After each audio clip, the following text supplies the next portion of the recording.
Fang Yun's consciousness drifted aimlessly in the darkness, not knowing how much time had passed before it finally settled down. A faint flame burned in the darkness, warming his soul and gradually restoring a trace of clarity. "Master Yang, what has happened to my child?" An anxious voice called out from the darkness, seeming both near and far. "Whose voice is this?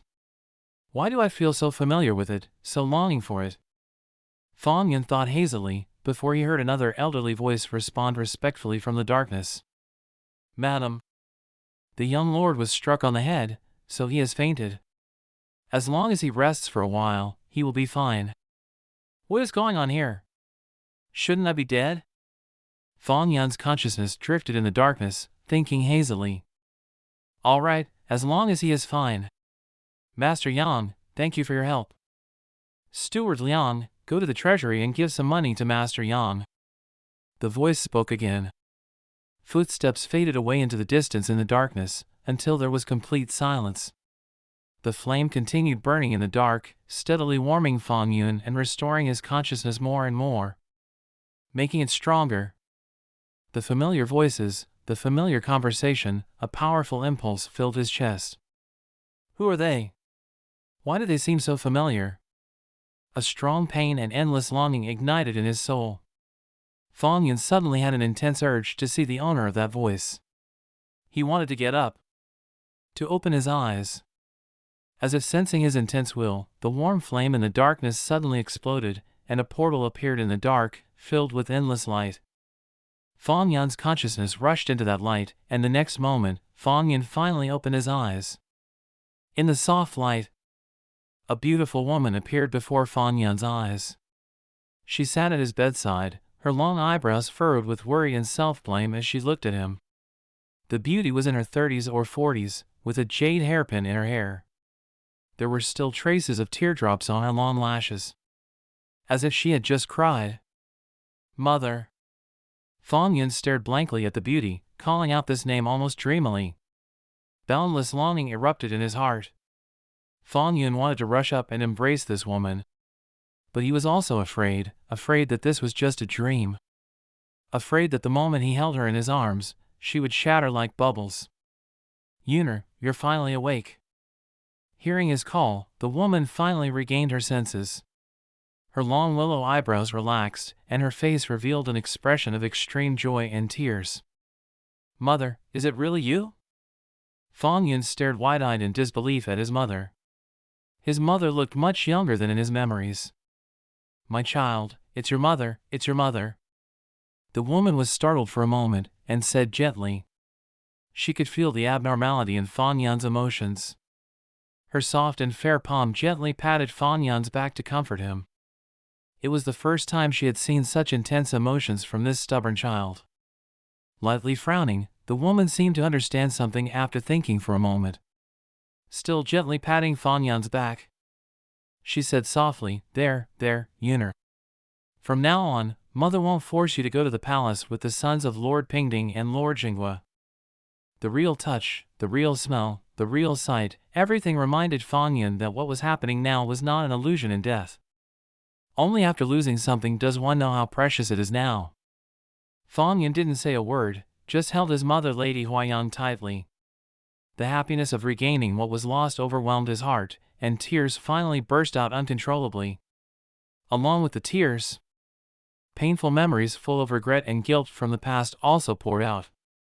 The Great Zhou Dynasty had been established for over 1,600 years. The medieval period of the Divine Continent, full of wars and dynastic changes, was now entering a long period of peace and development. By now, the Great Zhou had millions of scholars, billions of acres of farmland, and workshops everywhere. Even peddlers and soldiers could wear silk robes and soft boots. It was truly a rich and civilized country, governing the nation with virtues, securing the country with military power. The Great Zhou reigned over the Divine Continent, bordered by the wild lands of barbarians, Mang, Di, Yi, and overseas Ing. It faced formidable enemies on all sides.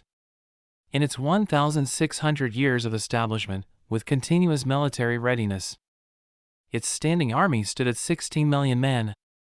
Its formidable military power was evident. Through over 1,000 years of military clashes, countless powerful families and nobles were born in the Great Zhou. Fang Yun's father, Fang Yun, was granted the title of Lord Sifang for his illustrious military merits.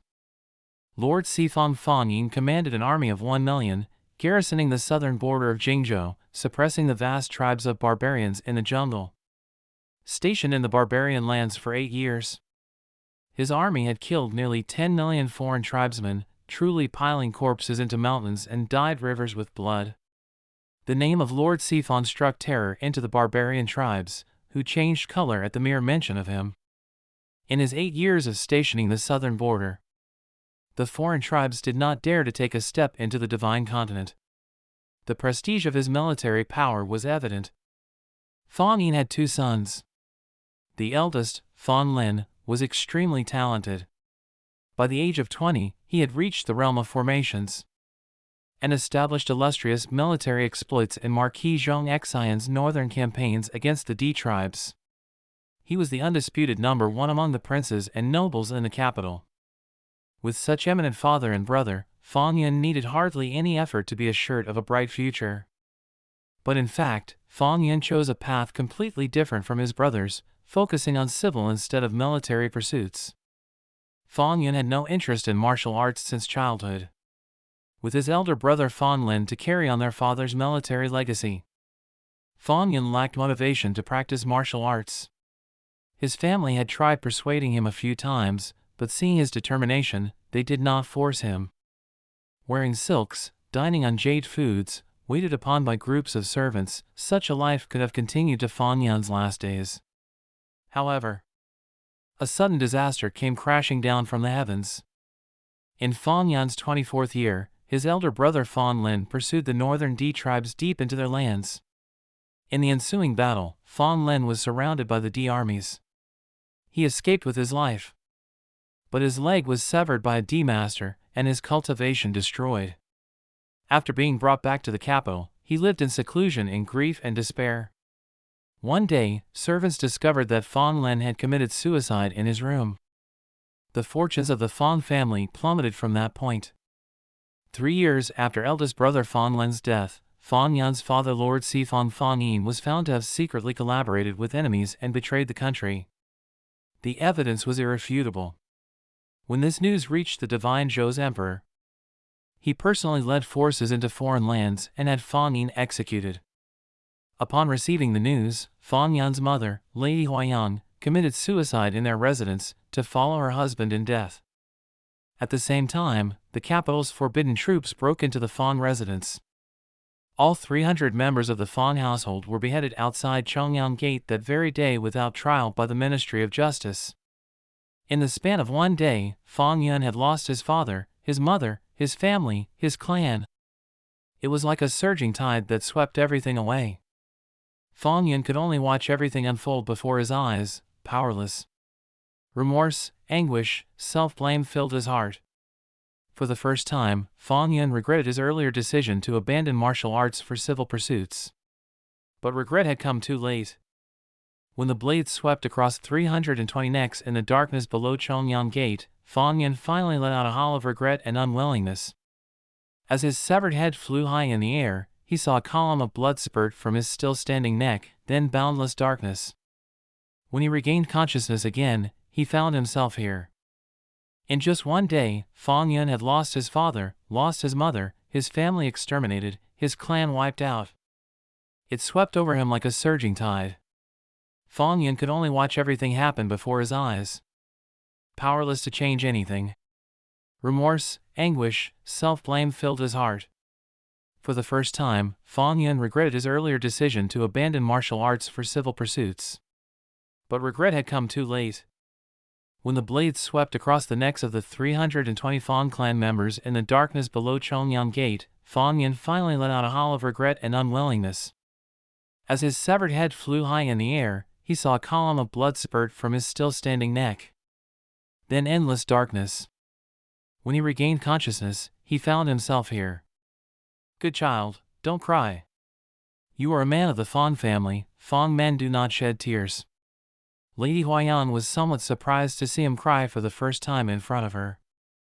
Resting his head on his mother's shoulder, Fang Yun nodded forcefully. He was like a gambler who had lost everything, only to suddenly have all his bets returned, given a second chance at life. Mother, no matter the cost, I will not let you leave my side again. Fang Yun solemnly told himself inwardly. It was not just his mother, but also his elder brother, his father. Fang Yun had lost them once, he would not lose them a second time.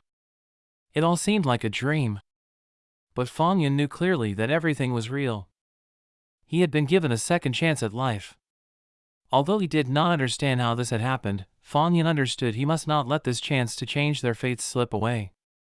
Feeling the warmth emanating from his mother, Fang Yun's mood gradually calmed down. Only then did he feel a tearing pain throughout his body. The pain, the illness, the imperial physician, his mother. As the events after he woke up flashed through his mind, they gradually aligned with his memories. Fang Yun recalled something. When he was 14, he had fallen ill. To be precise, he had been beaten up by the sons of Lords Pingding and Jinghua who had joined forces. The cause was that the young Lords Pingding and Jinghua had insulted Fang Yun's father Lord Sifan for his lowly origins, calling Fang Yun a bastard child. Unable to endure it, Fang Yun retorted. As a result, the two young lords had viciously thrashed him. Such situations were not unusual, but this time was particularly brutal. Fang Yun was sick for 3 days, and his mother Lady Huayang had even summoned an imperial physician from the capital to treat him. This happened not long after 14-year-old Fang Yun started practicing martial arts. It was because of this incident that Fang Yun developed a deep disgust towards such conflict and martial arts. From then on, he distanced himself from martial arts and turned to civil pursuits instead. This incident could be said to be the source of the change in Fang Yun's fate. Looking at his thin, small arms, Fang Yun finally confirmed something. This was not a memory, but something happening right now before his eyes. He was currently 14 years old, standing at the critical juncture that would determine the course of his life. He still had 10 years to change the fates of his family members.